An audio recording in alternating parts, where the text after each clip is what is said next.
Okay, we're going to do a little bit about the fifth wheel tonight.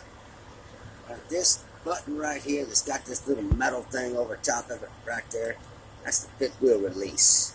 I don't know if you can see that. Yep, up there you go, right there. That's the fifth wheel release. Now, that fifth wheel release button, which you don't want to be pushing unless you're ready to release your trailer, that fifth wheel release button releases this thing right out here. Which you could also do it manually, but that fifth wheel release releases them jaws right there. You see that set of jaws? That set of jaws locks around, well, heck, I don't have a trailer accessible. That set of jaws locks around an eyeball, and that's what holds your trailer on. I mean, there's a, up underneath it there, you see that thing that's sticking out? That's a big rod that goes in. That holds them teeth together around that.